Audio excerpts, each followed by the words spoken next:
I finally attempted a Pokemon Nuzlocke. When I was a wee little babby, I would often start Nuzlocke runs of my own but could never fully commit to becoming the Grim Reaper of my own little critters. That is until today.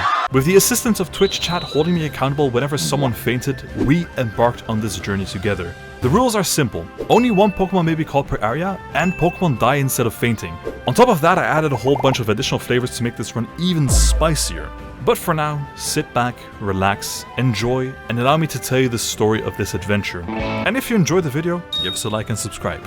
Back to the beginning, where it all started.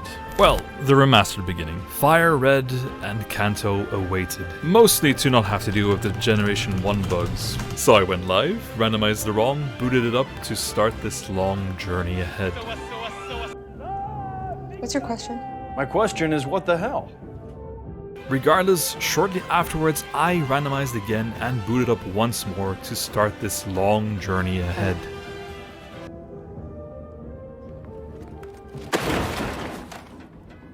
Two timelines so far turn out to be more challenging than I had initially anticipated.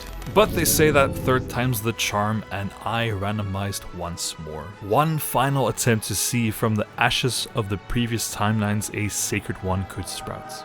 Our rival was aptly named by chat, and as a starter I adopted an Aron named Fish Guy, while my rival decided to pick up a Bagon. Naturally PP wanted to fight us to see who had the better choice. And after some initial flinch cheese, I managed to beat our first battle. PP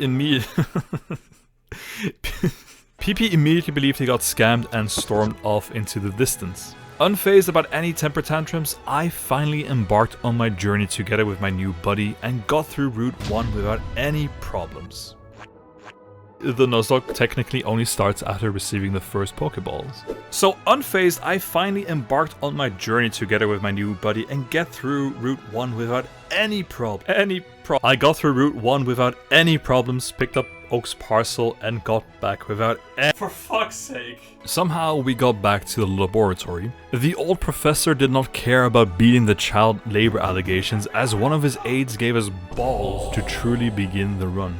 And now, the run had officially begun. Back to Route 1 as I found the first viable encounter, the next companion to join our glorious adventure. I picked up a new batch of Pokeballs in Viridian City and quickly headed over to Route 22 to find a new viable encounter, the next companion to join our glorious adventure. I eventually Stockholm Syndromed a Houndour into becoming friends with us on Route 2 that we named Jonza. With only 2 Pokemon on the team, I started to get a little bit worried that my options would dry up before even getting to the first badge. But a feral rodent named Terra joined the team on the outskirts of Viridian Forest, caught with my final Pokeball. With our new party of 2, I felt confident that I had a solid shot at defeating the first gym and claiming the Boulder badge for my own. No viable encounters left, we had to make do with just the survivors, but this obstacle had to be faced together to grow stronger. Even with this first casualty, we marched onwards to Brock. I led into battle with Terra against his Delibird, almost immediately putting it on death's door. It tried to go for a final peace offering, but we were having none of it. One down, one to go. Brock's ace turned out to be a Dugtrio, which could give me a run for my money if I was forced to switch into John. Well, okay then. And once the dust had settled, Brock handed over the Boulder badge and I had beaten my own personal best from the other timelines. Onwards to Cerulean City. The next target was Misty, but that would require an arduous trek through Mount Moon. Although we had Terra capable of nuking almost everything in its path, our team was weak and in dire need of reinforcements. Luckily, 3 encounters awaited. I found a Macargo named Double P13 and a Weeping Bell named No8 also joined the gang shortly afterwards. The Pokecenter right next to Mount Moon's entrance offered a much needed safe haven, as I suddenly felt some form of an ancient divine power that had been slumbering awaken. A weird fisherman who read the art of the deal handed over a Pidgeotto named Kaboom for only 500 Pokédollars. Finally, I was now getting close to actually having a full team. And at some point, a school of Wailord decided to migrate through Mount Moon to guide our path to the most important moment of the run yet. A choice that determines the fate of any run. The echoes of ancient pasts bellowed. Helix or Doe? I chose Helix. No, I'm not biased. Shut up. And after acquiring the fossil, the exit almost instantly followed. My eyes adjusted to the sunlight again as Cerulean City was on the horizon. We got a much needed heal and stocked up on some survivability, and backtracked a bit to Route 4 to grind some levels before heading to the Nugget Bridge encounters as the bell tolled once more. And shortly after this, we met a Corsola that we adopted and named Umeko after she died unceremoniously in the first timeline. Mostly as a placeholder due to her amazing stats.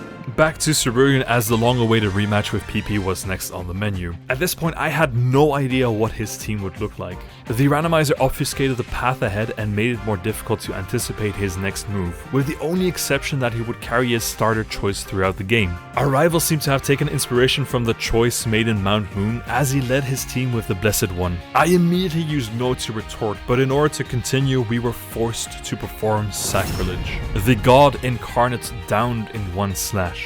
Are we perhaps the bad guys? Nah, I hope. PP followed up with the rest of his posse, a Machop and a Jigglypuff that both stood no match against Gno, the newly rebranded Lord Killer. My rival's ace turned out to be a forcibly evolved Shelgon. A forcibly evolved Shelgon was a worrying sign for the times ahead, but for now Terra managed to take care of business before the battle scaled out of control, which led to the second victory over our rival and without casualties as well.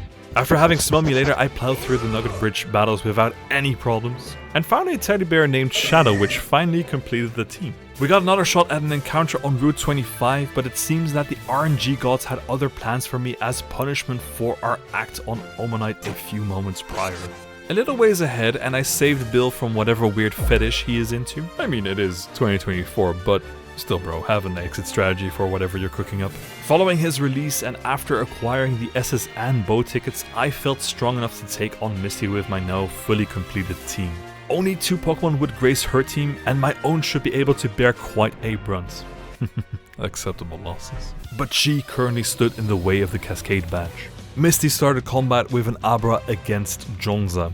Well, okay then. Her ace Jolteon, on the other hand, was a force to be reckoned with. With enough time, they would have taken a couple of us with them to the grave. So in order to cheese my way to victory, Gno hit them with his dank kush, and finally Terra was brought in to seal the deal. Finally victorious. And with the Cascade badge in my hand, it was now time to head south towards Vermilion City. The Thunder badge and a couple of new encounters were next on the menu. Route 5's encounter was an adamant Ninetales named Emily, and shortly afterwards on Route 6 I encountered an Angie Pokeball named Wolf Masumi. Once in Vermilion, a weird man put his old rod in our hands, allowing me to get some potential additional encounters in cities without grass. I hooked a water-type Diglett named K-Mile and swapped out Shadow for Wolf Masumi and Umeko for K-Mile. Still hungry for more encounters, I checked out Diglett's cave to find a Masquerain named Bluesaurus, and then benched Gno for the time being as I headed back to the northern outskirts of Vermilion to grind a little bit. But the RNG gods still hid out for us, not having forgotten our actions against the Helix in Cerulean, and decided to send its envoys after us, demanding a blood sacrifice.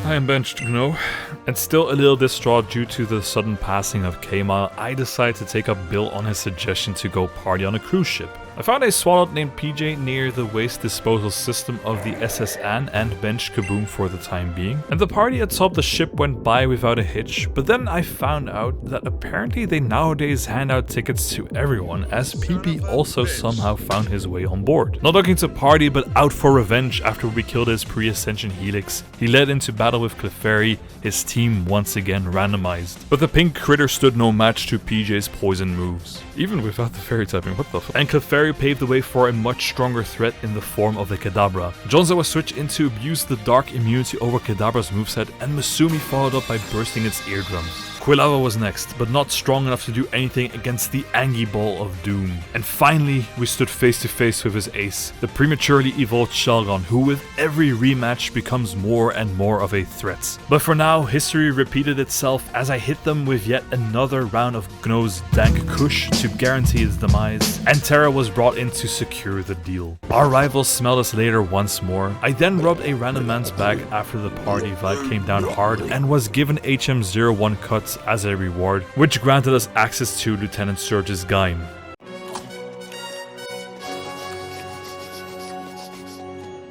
Gaim? What's a gaim?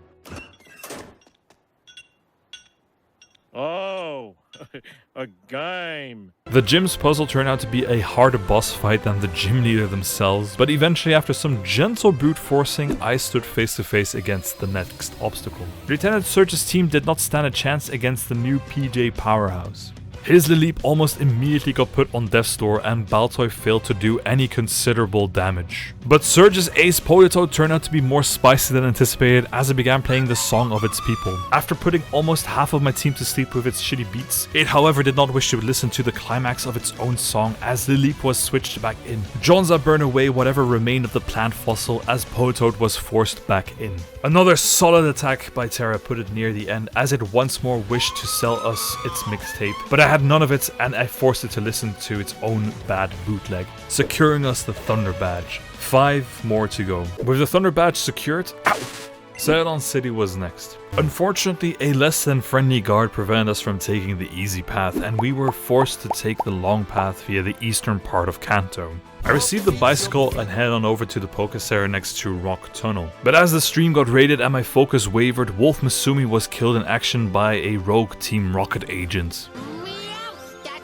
Shortly afterwards, the bell almost tolled once more due to a Wobbuffet, often called a Nuzlocke run killer, trying to take Terra down with it, but we were able to grasp victory from the jaws of defeat. Rock Tunnel had been reached and gave us a Rapidash known as Proto-Julie. I was set to continue further down this cave, but I had a teeny tiny problem. We made it this far, but I can't fucking see anything in here. My smooth brain wasn't paying attention when one of Oak's aides mentioned that I should have first gone through Diglett Tunnel first of all.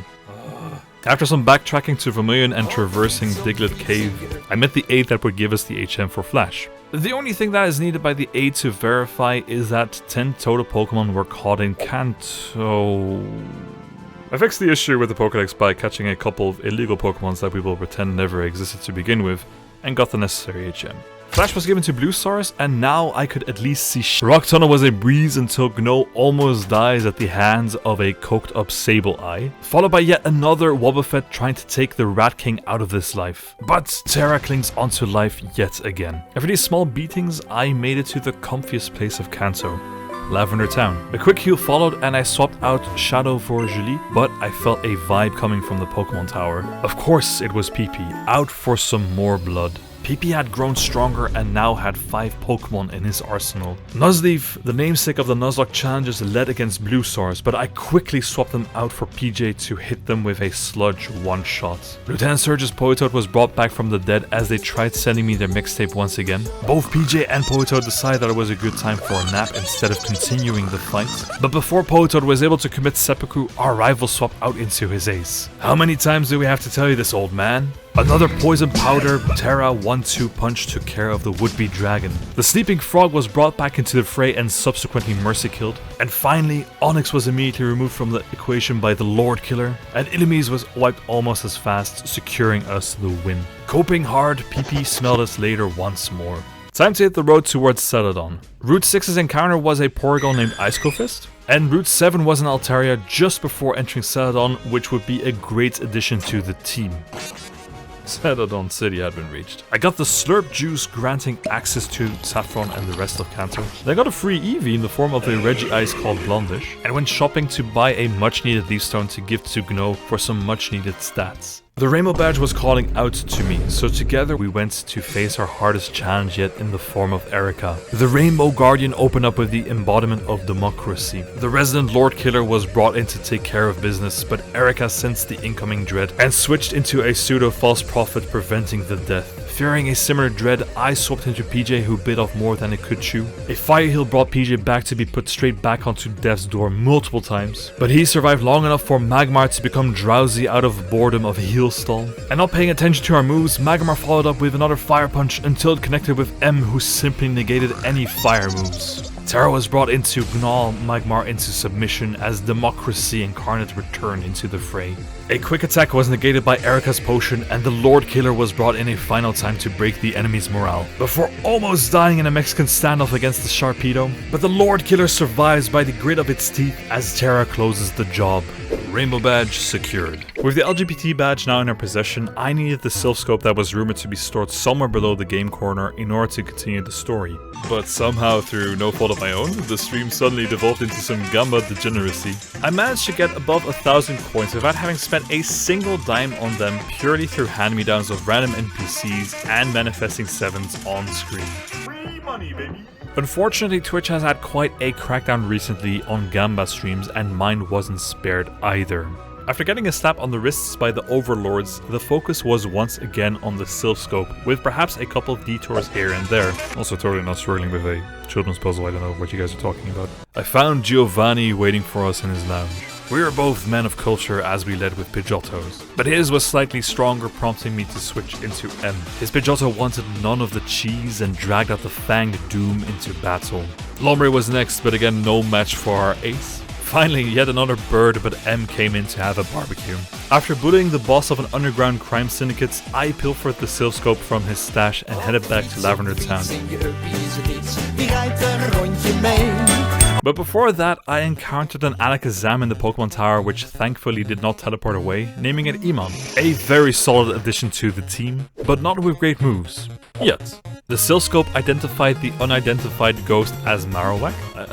I'm unsure if the randomizer randomized this encounter as well. And made it depart to the next world.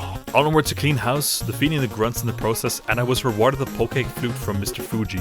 With his flute in my hand, I marched south towards Route 12 and found a Snorlax capable of transforming itself into a Magnemite, naming it Julie 2, our first sequel Pokemon. I forgot I still had an encounter available on Route 11, which turned out to be a Zigzagoon named PJ2, and slightly bent the rules to find a Trapinch named Bluesaurus 2. I swapped out M for Iman and trekked further southwest towards Fuchsia City. Another weird fella put his super rod into my hands to fish with, I guess? And I did miss out on a couple of encounters on the way to Fuchsia, as the difficulty in this section of the map started to ramp up quite a bit. But thankfully, Iman had access to teleport, granting us a quick return to Firelink Shrine for some much needed heals whenever we needed them. But at this point I had to pay even more attention than before. I did find a land-based tentacle named Kaboom 2 on the outskirts of Fuchsia and somehow made it safely there without any casualties. Chat at this point demanded I also add my name to the Wheel of Fortune. So I took the newly acquired super rod of the weird man before, grasped it with both my hands, and closed my eyes close to the Poke Center. Surely the RNG gods will be favorable to me. The Safari Zone was next, where the secret house at the end of the area needed to be found to receive the HM for strength from the attendant, and later on to push away the rock to find the golden teeth for the warden. And I was lucky enough to find a Shiftry named PJ3 that I caught with my first Pokeball. After fetching the golden teeth, the warden gave me some much needed access to Surf, and west of Fuchsia I found a Wynaut named K-Mile. Welcome back to the team. We pretend nothing happened to your predecessor. After many encounters with Wobbuffet so far, it was now my time to become the Nuzlocke killer for other trainers in the game. A trainer battle soon followed where we faced a Raichu, and having just caught myself a few minutes prior, I thought that maybe with my single access to Sketch that we could get lucky and copy something useful. PJ was switched in to clean up the mess before the RNG gods decided to flush the toxic waste down the toilet. In other words, the mistakes box. I added an evolved K-Mile and PJ Seiko to the team, and thought freshly after the previous casualty was a good moment to check out Koga's gym.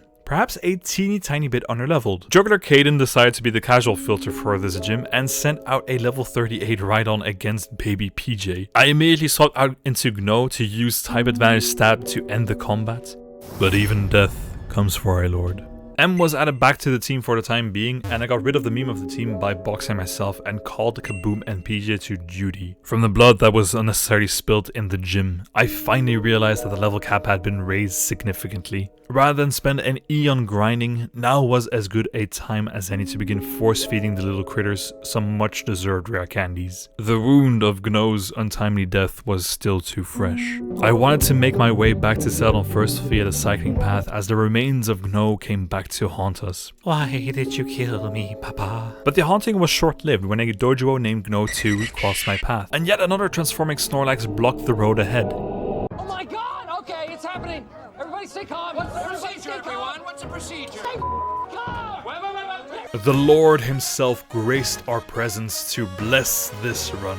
And somehow, all the bloodshed earlier was not in vain, as JDL Guy, the reincarnation of the Lord, joined the team.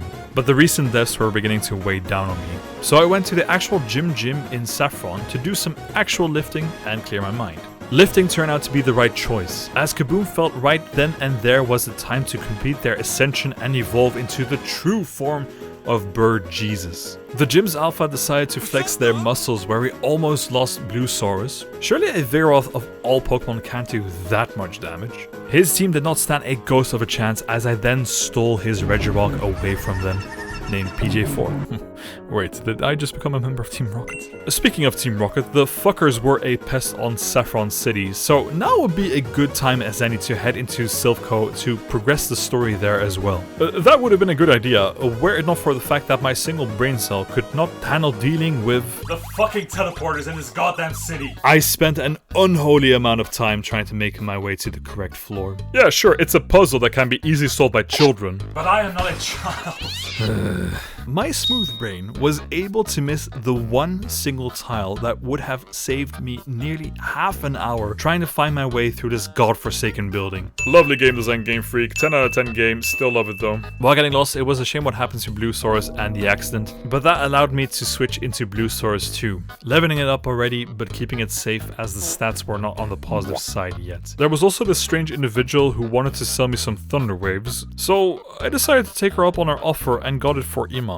As I then stumbled into our rival's gaze once again at the worst possible timing. Vigoroth was sent out first, but just how much damage can it really do to us? Blaziken followed, which caused me to bring in K-Mal as I feared some spicy damage from a fighting move coming our way. But PP had other ideas as Blaziken began to set up for a deadly combo instead. With 3 stages of raised attack, the odds of it sweeping and wiping us increased to extreme levels. I got spooked, and instead of getting a potential counter into victory, I forced it to go down with us by sacrificing K-Mile. We have 2 more, Okay.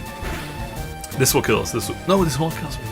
What am I doing? Perhaps not the greatest of plays, but it is what it is. Huntail was next and was easily fried by Iman. Our rival, now desperate and following their loss of its own tiny helix back in Cerulean City, tried to copy our blessed team by trying the Bird Jesus Gambit, which backfired instantly. But one trump card awaited me. The Shelgon that had always been lackluster in the past had broken free of its shell, as PP now had access to Salamence. Probably the strongest enemy encounter so far and the true test of the run. I spent quite a long time evaluating what the correct play was.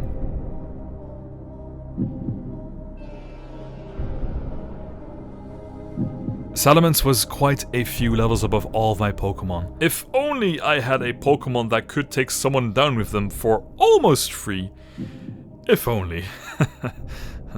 PJ was brought in as a meat shield to grant Iman a free heal, but with his sacrifice, it was now time to bring Iman back into the fray. I could only see 2 options. Try to Psychic it and hope for a high damage roll while Iman tanks whatever is sent his way, or go for the newly acquired Thunderwave Gambit and set up so he could be sacrificed for the rest of the team to survive a paralyzed Salamence. The static energy connected. PP yelled at it to focus instead of going for a move, granting us an opening to strike back. Iman used Psychic, but the dragon was far bulkier than expected, and then a proc of the status effect happened. I feared instant retaliation, but the RNG gods decided to grant Iman a sliver of additional time. Mr. President, a second paralysis has hit the Salamence, and again failed to move under the effects of paralysis, as the winged beast is felled. 2 casualties and 1 gifted Pokemon. Marowak, yet another PJ. I hurried back to the Poké Center, but it was already too late for PJ and K-Mile. It was time to say goodbye to these fallen comrades for the time being. But not long before bringing back a blast from the past as Jonza joined the party in its newly evolved form. PJ's 3rd and final iteration for this run, the Shiftry that was caught in the Safari Zone, joined as well with some rather suspicious moves. Back in Silph Co, Giovanni had not forgotten my bullying a few moments prior in Celadon and was out for revenge, trying to beat a 10-year-old kid through legal means instead of being smart and using a gun. Bury this, you fucking casual.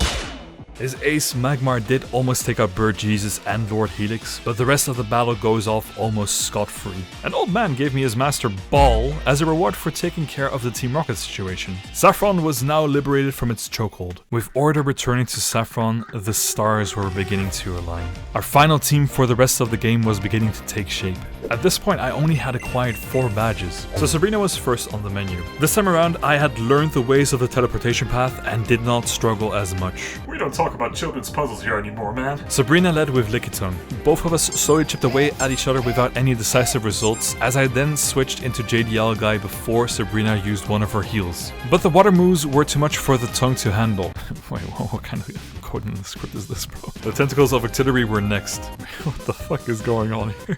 What the fuck, dude? But I once again was blessed by flinch and crit cheese. A memento from the past as Shelgon stood before us, with Kaboom having trouble breaking through its protective shields. I reciprocated the stalling by healing on my own side and finished the fold by quick attacking it to victory. Clefable was her ace, over-leveling us by a couple, but 2 feather dances allowed us to lower its stages to abysmally low levels and allowed me to take full advantage of pre-physical special split days. The strategy proved successful as the Marsh badge was now finally in my possession. 3 to go. Back to Fuchsia as I now made full use of the HM I received before to make it back to Gnos gravesite and pay my respects. Koga was in my sights, which, you know, was not difficult given the fact that the walls here are invisible, but yeah. No casualties in the entire gym leading up to him, in contrast to before. Koga threw out a Bulbasaur which stood no match against M's Embers. Kingdra was next, but I had no way of reliably covering it yet. But PJ was the safest bet for the time being. A battle of healing was in my advantage, as afterwards the Dome Emissary was also easily taken care of. Koga's ace turned out to be a Stantler, but how much damage could it really do? Oh shit! But a switch to JDL Guy helped secure the Soul Badge. 2 to go. From Pallet Town, a beeline straight south leads to Cinnabar Island. Laying out the required badge, the Drip Master began with Mawile hitting Iman with a cheeky crunch, thankfully special attack based in this generation. I tagged an M for some fire type advantage, but instead got some paralyzed confusion hacks. Machoke was next, and I tried to confuse it as it hit us with 2 dangerous consecutive seismic tosses. Kaboom was switched in to take care of business while Machoke was hitting itself. But Gengar was next, reciprocating the confusion state, which then led to us hitting ourselves. Gengar then took inspiration from the Book of K-Mile and tried taking Kaboom down with it even when it was up high in the sky. I tried PP stalling as long as possible, but a Whirlwind came in clutch to bring out Blaine's ace, which turned out to be an Arcanine? Huh. But Bird Jesus tagged out to make way for Lord Helix, hitting Arcanine with a nasty surf, sending them straight down the river Styx. The threat of Gengar was still looming on the horizon, however, but Destiny Bond was no longer on the table. And a crit aerial ace secured us the Volcano badge. 1 final badge to go. But before moving on to the final gym battle back in Viridian City, a couple of stops were necessary. I wanted to find out what the Helix fossil from Mount Moon had within, even though we already had Helix on the team, which turned out to be a Croconaw that we named JDL Guy 2. And the Burned Mansion yields an oddish named PJ. Bro, how many fucking Pokemon are you gonna have named after yourself, man? Again, that's on me because the rules were a little bit messy for the first generation. Next generation will be a little bit easier, a little bit more streamlined. I also stumbled across a lore-accurate Mewtwo at its birthplace. That Master Ball looked mighty spicy here. And a couple of further legendaries were attracted to this location as well. And in the basement, I found a surprise tool that might come in handy later in the form of TM14 Blizzard. Only 1 more badge was missing from my collection. After flying back to Viridian City, Bluesaurus finally evolved into Flygon, giving him some much needed survivability. And as per usual, Giovanni was out for blood again. We had default dance on the entire Team Rocket Empire and watched it crumble right in front of his eyes. 1 final altercation, 1 final chance for him to redeem himself and to weaken the current blessed playthrough. 1 final moment for him to shine and to instill emotional damage on myself, the members of chat, and you watching this video right now.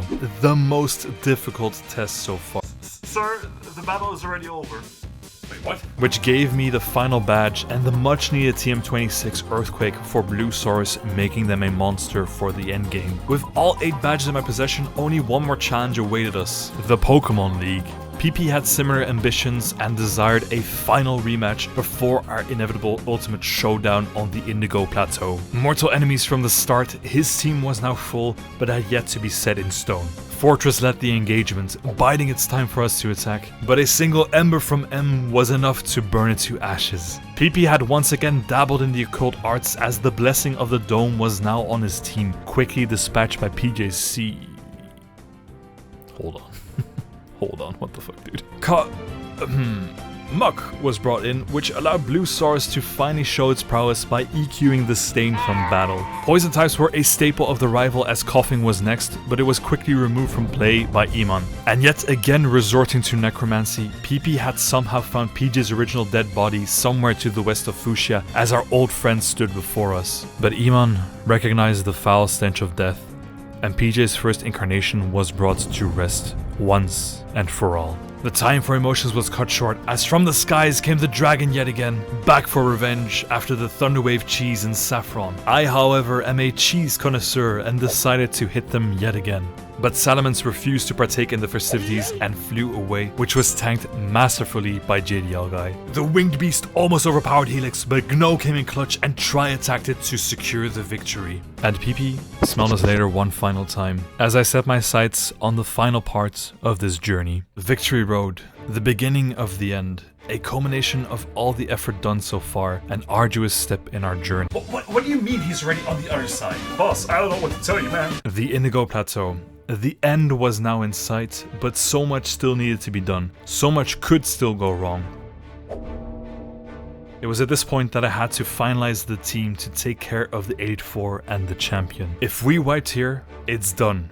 It's over. 28 hours down the drain, every choice mattered. Eventually, I settled on the following team. I would lead with PJ, the bulkiest Pokemon on the team, to try and hopefully get a feel for the enemy team's capabilities. Toxic especially would be a death sentence for whatever stood in our way. Iman, as he had already shown, would be the special attack sweeper if he could set up correctly. His access to Thunder Wave could also come in clutch like it already had previously. Blue Stars on the other hand would bring EQ as its bread and butter to the table, and Levitate offered immunity for ground-based moves. After an initial hiatus during the playthrough, Jonza returned to the team again with a devastating move. And finally, blessings from the past as both Bird Jesus and Lord Helix in the form of Kaboom and JDL Guy graced the team. A team more solid than anticipated, and one that I would probably never run under normal circumstances. Ladies and gentlemen, it has already been an honor, but the time for good words comes later. 26 enemy Pokemon, 5 fights, 4 Elite Four members, 1 champion. Welcome to the beginning of the end. Lorelei's Vigoroth was the first obstacle, but just how much damage could it really do to us? I tried to slowly ease into the battle with PJ, but after 2 failed Toxics, Vigoroth had none of it and punched PJ out of existence. Iman was sent in, a Thunder Wave slowed down the Sloth, but 1 slash took half of his health away. I took a huge gamble and used Psychic to barely dent Vigoroth as it followed up with another slash, with Iman barely holding on. Brains over Brawn, 25 out of 26. Lorelei's Relicanth was next. If only we had a grass type move. I swapped out into the Dragonfly to hopefully one-shot it with an EQ, but it still hung on to life. Relicanth went to sleep to survive, but EQ was just not enough to take care of this fish. And I also had to pay attention to my PP, as I had limited ethers, elixirs, or lepa berries. But the Dragonfly is able to crunch it to death. 24 out of 26. Gorbis followed. It set up for 2 full rounds of Amnesia as we lacked yet another grass type, and then it baton passed out into Cradle. Fearing further setup or an impossible Cradle to deal with, I tried whirlwinding it with Kaboom, unfortunately without success. I swapped into Helix in an effort to do some additional damage as it used Cosmic Power to get to the full 6 stages of special defense and 2 stages of defense at the same time. I riskily switched into Jonza to perhaps do something similar again by taking another wager and tanking 2 ancient powers. But a well-placed roar got rid of Lorelei's wall, dragging out Tauros. JDL Guy checked Tauros completely as it began to thrash about in frustration, allowing some much-needed heals for the team. 2 strong surfs were enough to take care of the bullshit. 23 remained. Gorbis was dragged back into battle as a heal on Helix was immediately countered by a psychic crit. I switched into Kaboom in an effort to mitigate some further damage as the RNG gods demanded payment in blood yet again and crit Hydro pumped Bird Jesus out of existence. Iman was brought in to shockwave the fish to the next life. 22 out of 26. 86. And Claydol then returned as Lorelei's final Pokemon. Fearing a ghost type move, I swapped back into Jonza, whose overheat just barely missed. Jonza's stat drop surely would not be too detrimental to take care of Claydol. Bluesaurus was tagged in at just the right moment to somehow tank a critical Hyper Beam and reverse Unos by crunching the doll to death. 21 out of 26, 1 Elite Four down, 4 battles remaining. 2 casualties on our side. Rest in peace, my brothers. But there's no rest for the wicked. Bruno led with a B-drill, but JDL guy is able to squash the bug instantly. 20 remained. His Solrock after didn't stand a chance against Surf. 19. The flying banana Pokemon does pose a huge threat to Helix, but Jonza comes in with the assist, and overheat was enough for a one-shot. 18. We kept Jonza in battle even with the special attack drops and memed the next bug away with a back-to-back flinch and a crits. 17. Bruno's ace Umbreon was somewhat more problematic due to not having anything to quickly dispose it. Saurus's Dragon Breath put it into paralysis after being hit by synchronized paralysis as well. Umbreon had access to Moonlight, a Citrus Berry and the likes, which made this battle more tougher than I had hoped. But JDL guy was able to trudge through and waterboarded the final Pokemon to bring us into victory. 16. The battle was suddenly a complete 180 from the previous, but we had no time to rest. The Intimidate of Agatha's lead lowered Iman's attack, but what if we just ignored that and used Calm Mind to set up a sweep? Gramble did try to take us down, but the recoil also reduced its own survivability quite a bit. 15 remain. Haunter was swapped in, but didn't have a ghost of a chance to survive a Alakazam that was buffed up. Huntail looked to be a little bit more spicy, but whatever move it had for us would be covered by our stat increases, as Alakazam was now at +2. Scary Faces were not enough to harm Iman, as Shockwave instantly fried the fish. 13 out of 26. A crap battle ensued, but it was dead after a single move. 12 out of 26. Combustion was the final Pokemon of Agatha. A quick heal covered us regardless of whatever move it could throw at us, which it still somehow missed with. 11 out of 26. It was at this point that I truly believed that the tide of the battle had turned. The 2 casualties from the first battle were tough, but the team was persevering regardless. Now came Lance as he imagined dragons while not having access to his signature dragons. As Pinsir could potentially be problematic, Bug covered Iman and access to Guillotine was quite dangerous. But a paralysis worked nicely in our favor. Jonza's overheat roasted the Bug as Lance did not relent and threw out his ace Milotic. I thought Taunt would have been a good move to prevent any shenanigans, but forgot about a spicy access to Hydro Pump, which luckily missed the first time around. And then thought Roar was a good move to use, but forgot about the priority of the move, which basically gave his ace a free pass at Hydro Pump. Rest in peace, Jonza. I brought in Iman and began setting up 4 times for Calm Mind, then healed as Milotic only has a couple of Hydro Pumps available at most. And a Shockwave with 4 stages of special attack was not enough to take care of Milotic, as we brought it to Death's Door twice in a row, with the 3rd time being the charm. And the remaining 3 Pokemon are brought down in single moves instantly after another sweep of Iman.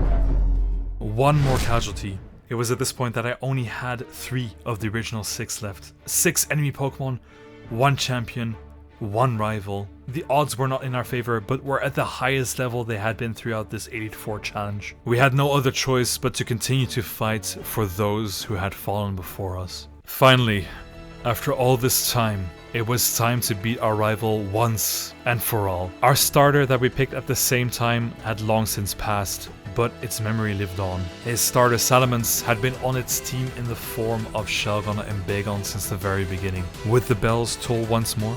At the end of the day, only one of us can stand victorious. After all this time, PP's dabbling in necromancy had brought back a faux Helix from Cerulean City back to life to its team. But nothing seems to be a match for Iman's shocking moves.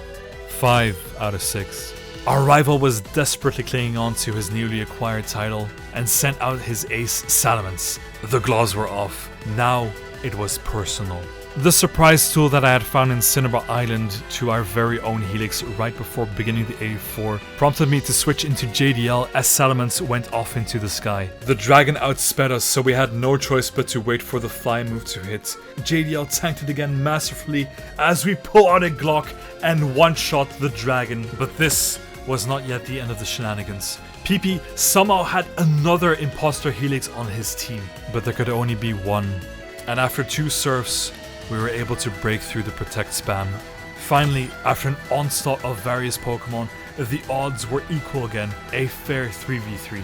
Boulder began applying some massive damage to our team with Hydro Pumps, almost killing Blue Saurus with a crit as it missed 0 Hydro Pumps in a row. Oh yeah, real fair game. After heal stalling the Hydro Pump, Blue Saurus could now safely EQ the duck.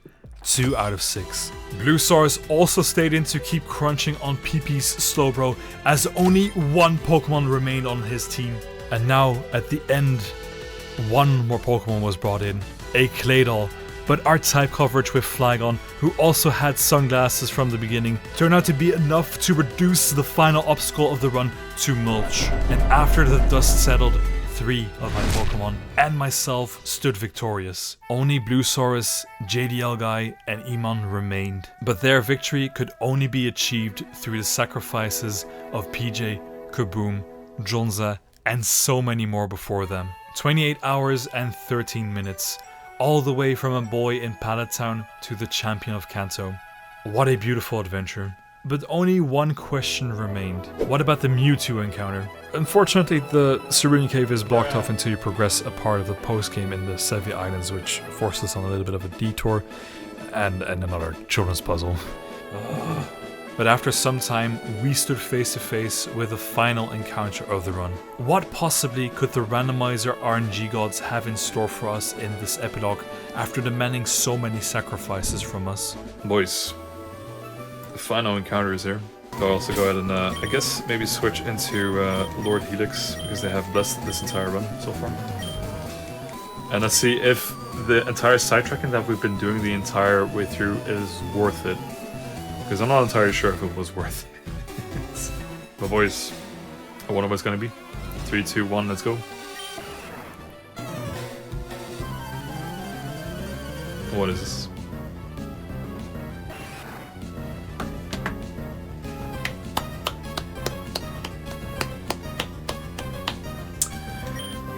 This run has been blessed by the Helix itself. The Helix itself. Boys, it's level 70. You know what we have to do. Where's the ball? There's only one thing that we can do here, right? It all circles back. No regrets. The Master Ball. This is insane, man. The Lord be praised. Oh man, I was caught. The baby Helix. It's as if it's meant to be, bro. It all makes sense, exactly. Beautiful. Blessed from the beginning as soon as we chose the Helix fossil in Mount Moon. It's like poetry, it fucking rhymes. Exactly. That is. Final nickname. Let me go ahead and re-roll here. Where is my window? Very important that we roll here for the final one. That is gonna be Gno, probably, or I wonder who it might be. Oh my god, congratulations, Gno! You're the final ticket. No way! What the fuck? How is this possible? And it's gonna be Gno 4. It does make sense because 4 is half of 8, and it's the first evolution of Lord Helix. It just makes sense. It just makes sense. It just makes sense. There you go. Whereas it's the G. Gno. We're just gonna